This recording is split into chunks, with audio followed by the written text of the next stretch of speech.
मिल सखियन के झुंड में कर गोपी को भेष, नारायण ब्रज भूमि को सुरपति नावत माथ, यहाँ आए गोपी भय श्री गोपेश्वर नाथ।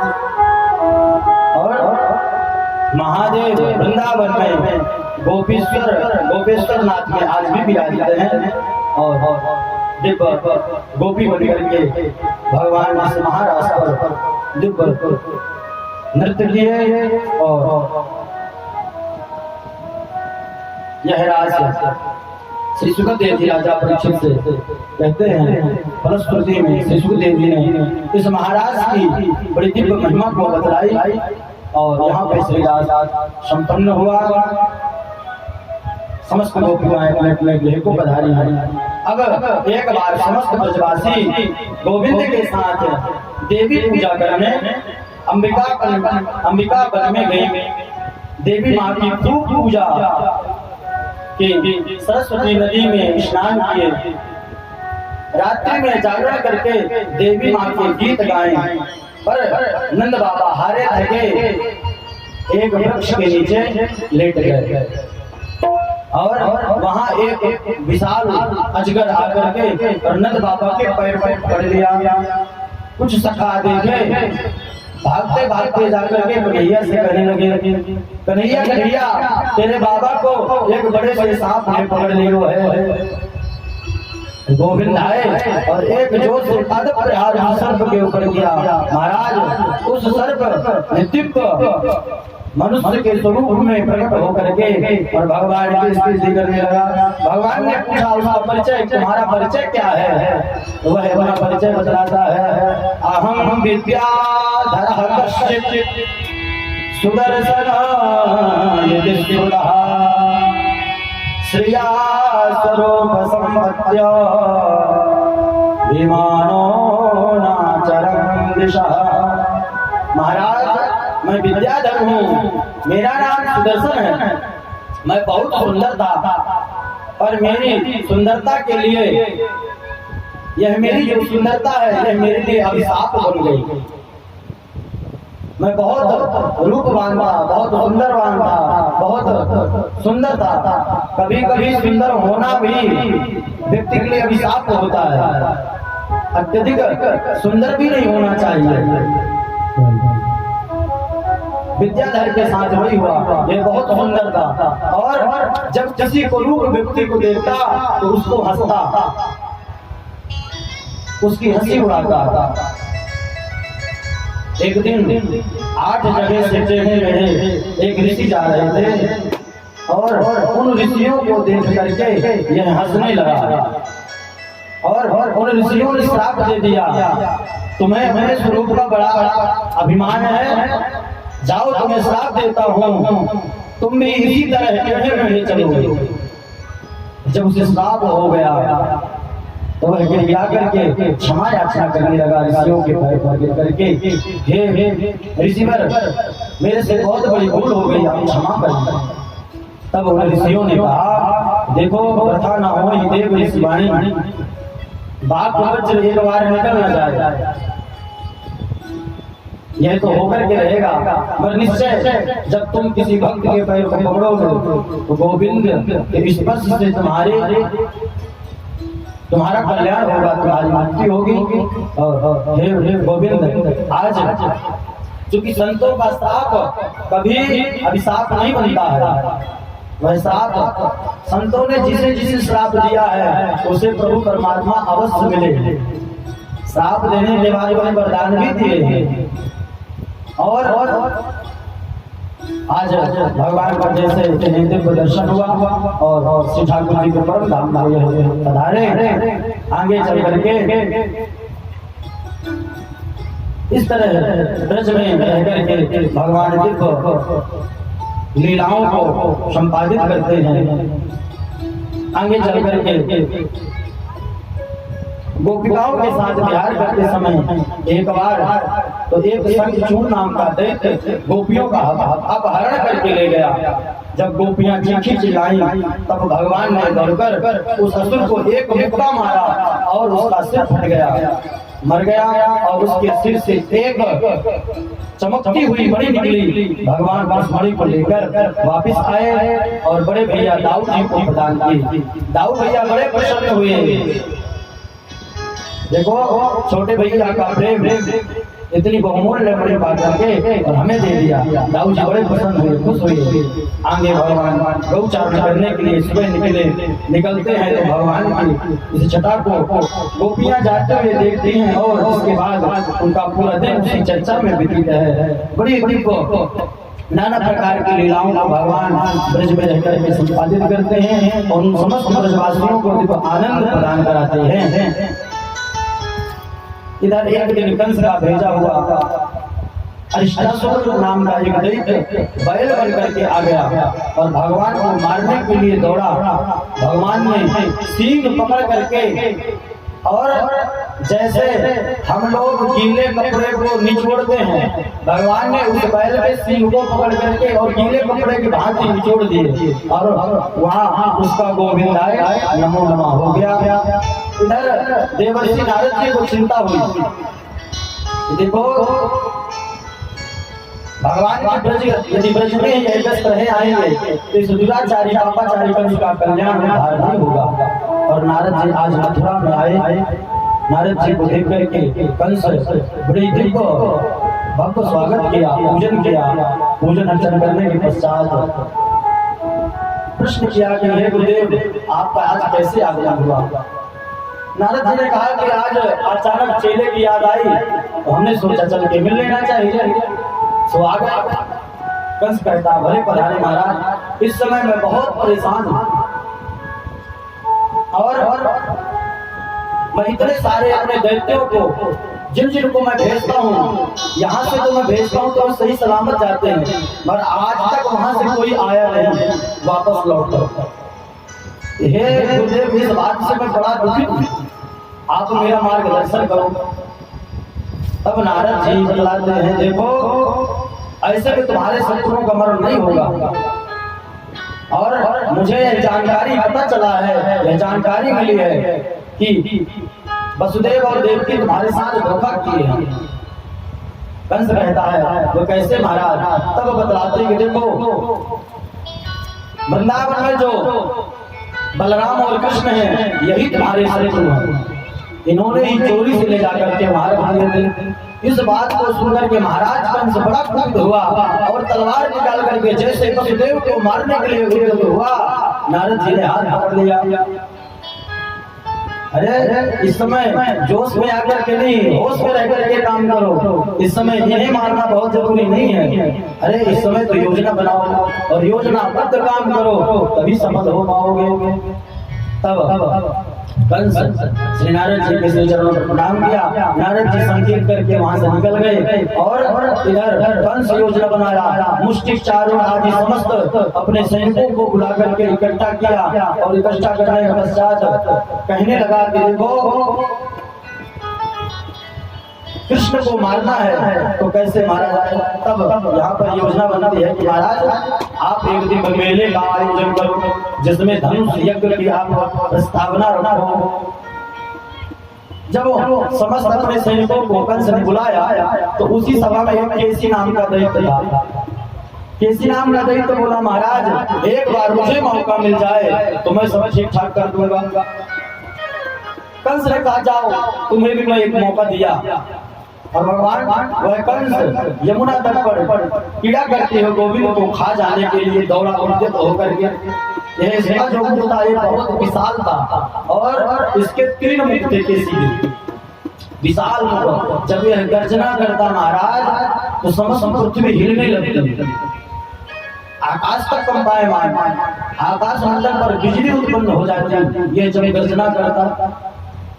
और अपने मुख को फाड़ करके बड़ी बेटी के साथ कृष्ण को अपने मुख में रखने के लिए दौड़ा, उद्यत हुआ और जैसे दौड़ा मुंह खोल करके तो भगवान ने अपने हाथ को इसके गले पे जाकर स्थापित कर दिया और अपने हाथ को गले पर स्थापित करके अपने हाथ को भगवान ने फुलाना शुरू कर दिया। यार मैं तो नहीं आए, वह छोटे से छोटे हो जाते हैं और विराट से विराट भी हो जाते हैं। भगवान ने जैसे अपने आत्मा को बुलाया, उसके जो सांस थी वह रुक गई, कड़ी अवरुद्ध हो गया, सांस रुक गई और प्राणों का अंत हो गया। इधर कंस एक योजना बनाता है और योजना बनाने के पश्चात विचार करता है कि कृष्ण और दाऊ को लेने के लिए मैं किसे भेजूं। तब याद आता है अक्रूर से अच्छा मित्र कोई नहीं मिल सकता और अक्रूर को बुलवाया। अक्रूर जी आए और जैसे ही आज अक्रूर जी आए, यह अक्रूर जी से कभी सीधी बात नहीं करता था, मगर आज जब काम बढ़ा और अक्रूर जी जब आए तो आज बड़ा दिव्य स्वागत किया और स्वागत करने के पश्चात, पूजन करने के पश्चात कहता है, अक्रूर जी मन में विचार किया तो विचार करने लगे कि निश्चय इसके हृदय में कुछ न कुछ कपट होगा, इसलिए किया है, ऐसे स्वागत नहीं कर सकता। आज तक तो इसने कभी राम राम नहीं किया, हमसे हाल चाल कभी पूछा नहीं है और आज अचानक इतना दिव्य भव्य स्वागत कर रहा है तो पक्का इसके मन में कुछ न कुछ हमारे प्रति कपट चल रहा है। अक्रूर जी के मन में आया और स्वागत के पश्चात कंस कहता है कि मित्र आपसे एक काम है। अक्रूर जी ने पूछा कि आप काम बतलाएं और कंस कहता है कि आप देखो, आप वृंदावन को जाओ और वृंदावन जाकर के हमारे शत्रु, हमारे दुश्मन बलदाऊ और कृष्ण को लेकर के आओ धनुष यज्ञ के बहाने, और जैसे वो यहाँ आएंगे हम उनको मार देंगे और उन्हें जब मार देंगे तो हम स्वतंत्र हो जाएंगे और इस भूमंडल के हम राजा हो जाएंगे और हम निश्चिंत होकर के और इस समस्त भूमंडल में राज्य करेंगे। अक्रूर जी चूंकि जानते थे कि मैं इसे मना करूंगा तो यही मुझे मार देगा, चूंकि दुष्ट है, पापी है। अक्रूर जी ने हाँ कहते हुए और वहां से निकले हैं। वहां से निकलने के पश्चात आज दिव्य रथ को सजाया है। प्रातः कालीन उठ करके नृत्य क्रिया से निवृत्त होकर के दिव्य रथ को सजाया है। रथ को सजाने के पश्चात आज जैसे ही वृंदावन की ओर चले हैं, ऐसा कहते हैं, संतों का भाव है महाराज मुश्किल से ज्यादा आप पैदल चलेंगे तो आधा घंटे की रास्ता है मथुरा से वृंदावन, मगर अक्रूर जी आज सुबह चले और शाम को पहुंचे। क्यों? जब वह चलते तो गोविंद के स्वरूप को स्मरण करते हुए, गोविंद के उस स्वरूप को याद करते हुए, स्मरण करते हुए और मन में यह विचार करते हुए कि देखो कितना भाग्यशाली हूँ आज मैं जो मुझे आज गोविंद के दर्शन हुए। और रथ से चलते गोविंद साय जब गौ चारण के लिए जाते तो उस धूलि में भगवान के चरण चिन्ह बन जाते और अक्रूर जी उन चरण चिन्हों को जहाँ भी देखते तो रथ से छलांग लगा करके उस चरण चिन्ह को अपने मस्तक पर, उस रज को, उस धूलि को अपने मस्तक पर धारण कर लेते, उस रज को बार बार चुनते, ये मेरे केशव के चरण है, गोविंद के चरण है, माधव के चरण है। महाराज ऐसे करते करते जो आधा घंटा की रास्ता थी वह 12 घंटे में तय हो पाई। इतने भाव विवल हो गए, मन में डर भी बना है, मन में प्रसन्नता भी है। डर इस चीज का है कि इन सुकोमल बच्चों को ला करके इस पापी कंस के हाथ में सौंप दूंगा और यह निर्दयी मृत्यु कर देगा, हत्या कर देगा। और दूसरा यह भाव बना हुआ है कि आज मेरे कई जन्मों के पुण्य उदय हुए हैं जो मुझे गोविंद माधव के दर्शन होंगे। वृंदावन आए हैं, वृंदावन में आकर के सायंकालीन की बेला भगवान अभी गौ चारण के लौट ही रहे थे, गौ धोने की तैयारी में थे। गौ धोली बेला गोविंद मटकी लिए हुए जैसे ही गौ दोहन के लिए जा रहे थे उसी समय अक्रूर जी का रथ आया। रथ खड़ा हुआ, अक्रूर जी भागते भागते गोविंद के चरणों पर साष्टांग लेट गए। गोविंद कहते हैं, अरे चाचा आप आज उल्टी गंगा क्यों आ रहे हैं? अरे मुझे प्रणाम करना चाहिए आपको। अक्रूर जी कहते हैं, हे गोविंद, ये आपकी लीला है, आपकी यह माया है। आप तो जगत पिता जगत परमेश्वर हो। और भगवान कृष्ण ने अक्रूर जी को अपने अंगों से भर करके और हाथ पकड़ करके और अपने साथ अंदर ले गए हैं।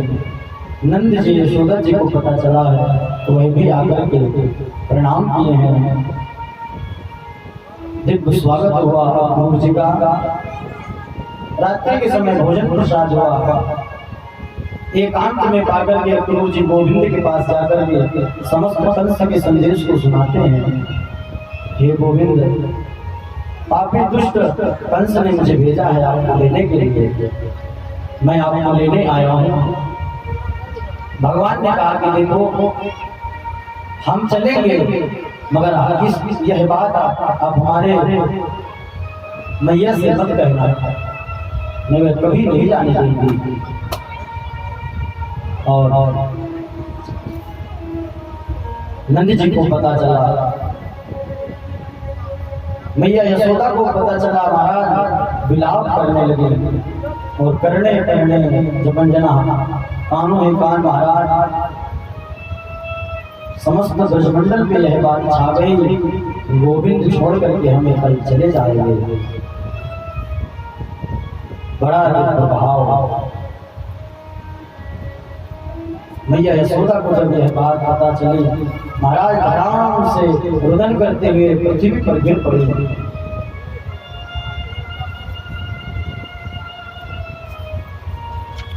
कृष्ण गए हैं मैया को उठा करके और समझाते हैं कि हे मैया, बहुत दिनों की बात नहीं है। अरे कल जाऊंगा, परसों आ जाऊंगा। मैया पूरी रात्रि मैया को आज नींद नहीं आई है।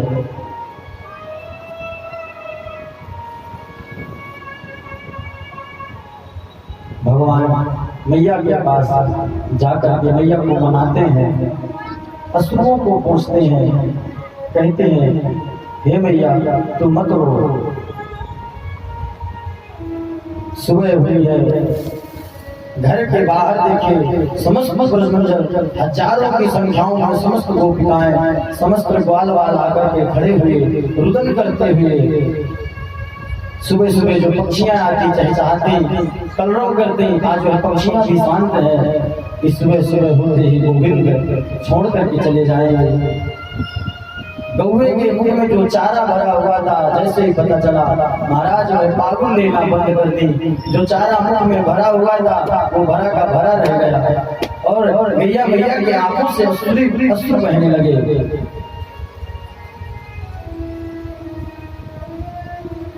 गोपिकाएं कहने लगी, अहो विधाता स्तवना कुछ दया, संयोज मैत्या प्रणय देना, आसन सकारा वियुलन प्रार्थना, विधिरे निगमते भक्ति स्थितम यथा। अहो विधाता, हे विधाता, तुम किस जन्म की बदला ले रहे हो? हमारे प्राण प्रियतम को आप आज हमसे दूर किए दे रहे हो।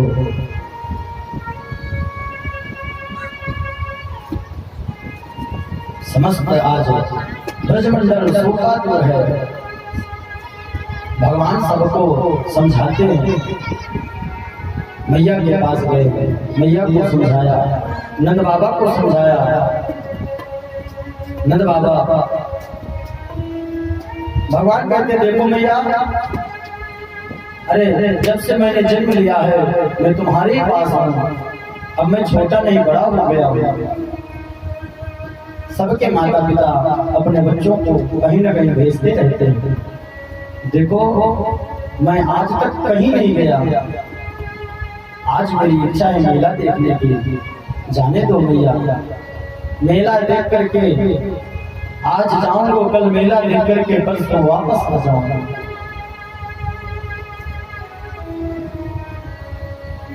नंद बाबा अपनी बैलगाड़ियों में, नंद बाबा ने विचार किया कि मेला तो देखना ही है, तो साथ में कंस को कर भी देके आएंगे। और नंद बाबा ने समस्त सखाओं के साथ में माखन दधी आदि को बैलगाड़ियों में रख करके वो सबसे आगे निकल गए।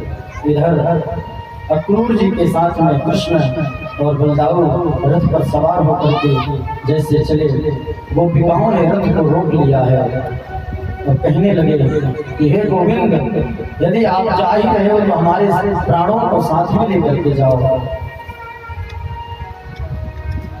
आप ऐसे छोड़ करके आप मत जाओ, क्योंकि हम आपके बिना जी नहीं पाएंगे, हमारे प्राणों को लेकर के जाओ। भगवान समझाते हैं। उसी मंडल पर राधा रानी भी खड़ी हुई है। राधा रानी जी के पास गोविंद गए हैं, बड़ी जोर जोर से अश्रुपात हो रहे हैं। अश्रुओं को पोंछते हुए राधा रानी से कहते हैं कि देखो, मेरा अवतार जिस लिए हुआ है वह कार्य मुझे करना है, निश्चय ही मैं शीघ्र वापस आऊंगा। राधा रानी के हाथों में भगवान ने मुरली को और अपनी काली कमली को सौंपा है। कहते हैं कि देखो, तुम्हें छोड़ करके जा रहा हूँ, यह शपथ खाकर कहता हूँ, आज से मैं बांसुरी को नहीं बजाऊंगा, काली कमलिया को नहीं रखूंगा, क्योंकि बांसुरी को जब जब बजाऊंगा तुम्हारी याद आवेगी, काली कमलिया को जब जब देखूंगा हे राधे तुम्हारी याद आवेगी। इसलिए तुम्हारी अमानत मैं तुम्हारे पास रख के जा रहा हूँ। गोपिकाओं को भगवान ने समझाया है, रथ पर आरूढ़ हुए हैं। गोपिकाएं रथ के सामने लौट गई। हे अक्रूर, तुम अक्रूर नहीं हो, क्रूर हो, हमारे बीच से तुम हमारे प्राणों को लेकर के जा रहे हो, और गोविंद को जब लेकर के जा रहे हो तो हमारे ऊपर से इस रथ के पहिए को चलाते हुए लेकर के जाओ। अरे जब गोविंद ही नहीं रहेंगे तो इन प्राणों को हम क्या करेंगे। पुनः भगवान रथ से नीचे आए हैं। समस्त गोपिकाओं को बार बार समझाते हुए, सांत्वना देते हुए भगवान ने उनको समझाया है। और इसके पश्चात मार्ग को गोपिकाओं ने छोड़ा। जा रहे हो तो जाओ, व्रज छोड़ गए सब दिल तोड़ गए, ऐसा प्यारी कन्हैया पाओगे, कहाँ पाओगे। जा रहे हो तो जाओ, व्रज छोड़ गए सब दिल तोड़ गए, ऐसा प्यारी कन्हैया कहाँ पाओगे, कहाँ पाओगे। जा रहे हो जाओ, व्रज छोड़ गए सबका दिल तोड़ गए, ऐसा प्यारी कन्हैया कहाँ पाओगे, कहाँ पाओगे।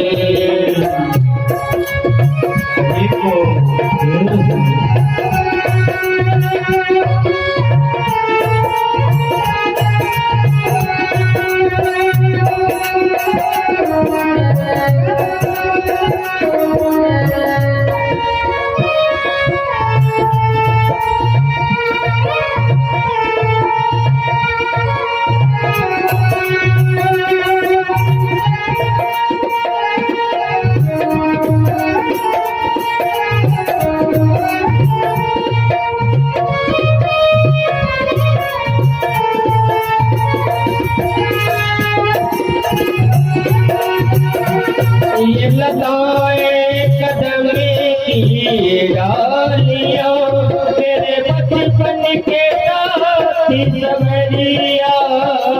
ये लगाए कदम की डालियां, मेरे बचपन के साथी सवरिया।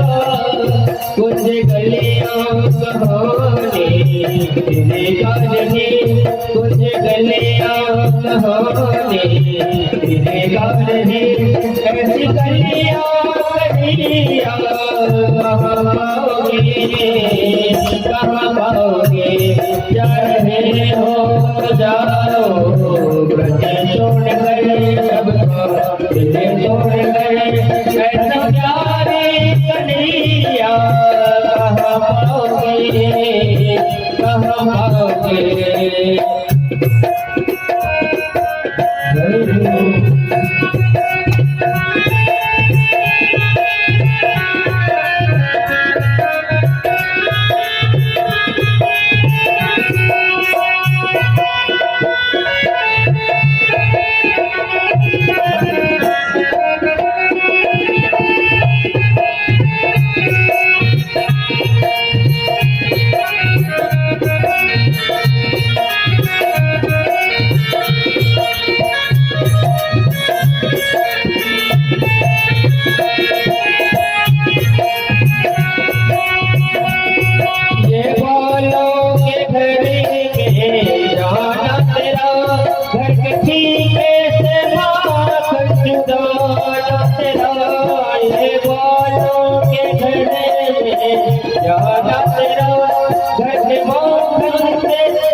ऐसा स्वामी कन्हैया कहाँ पाओगे जा रहे हो जाओ ब्रज छोड़ गए सबका दिल तोड़ गए ऐसा प्यारे कन्हैया कहाँ पाओगे जा रहे हो जाओ ब्रज छोड़ गए सबका दिल तोड़ गए ऐसा प्यारे कन्हैया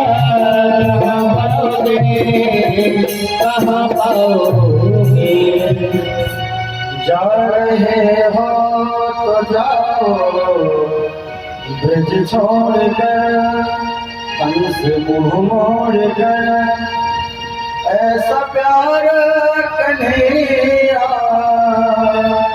नहीं पाओगे हाँ नहीं पाओगे। गोविंदनाथ मथुरा की ओर चले हैं। वो गोपिकाएं टकटकी लगा करके देख रही है रथ को। रथ दिखना बंद हो गया। उस ध्वजा को देख रही है जो रथ में लगा हुआ है। शायद गोविंद का मन पलट जाएगा, गोविंद वापस आ जाएगा। ध्वजा में देखना बंद हो गया महाराज। धूल को देख रही है, रथ के चलने से जो धूल हो रही है उस धूल को देख रही है। कुछ समय पश्चात धूल भी दिखाई देना बंद हो गई। गोपिकाएं कहते हैं मैया अब नहीं आएगा, चला गया तेरा लाला। महाराज उस दिन से गोपिकाओं का जीवन वह 24 घंटे गोविंद की याद में, गोविंद के गृह में ही व्यतीत होता रहा। इधर भगवान मथुरा आए हैं। रास्ते में अक्रूर जी के संदेह को दूर किया। अक्रूर जी ने यमुना में स्नान किया। यमुना में दिव्य चतुर्भुज रूपधारी गोविंद ने अक्रूर जी को दर्शन कराया है। अक्रूर जी का जो संदेह था वह दूर हुआ। अक्रूर जी आकर के मथुरा में जहाँ नंद बाबा आदि सखा थे वहाँ ले आकर के छोड़े हैं। सखाओं के साथ में गोविंद ने बाबा से जाकर के और कहने लगे कि हे बाबा मुझे मथुरा को घूमना है, मथुरा शहर देखना है। नंद बाबा कहते हैं लाला ये अपना वृंदावन नहीं है, अरे ये मथुरा है और यहाँ शासन कंस का चलता है।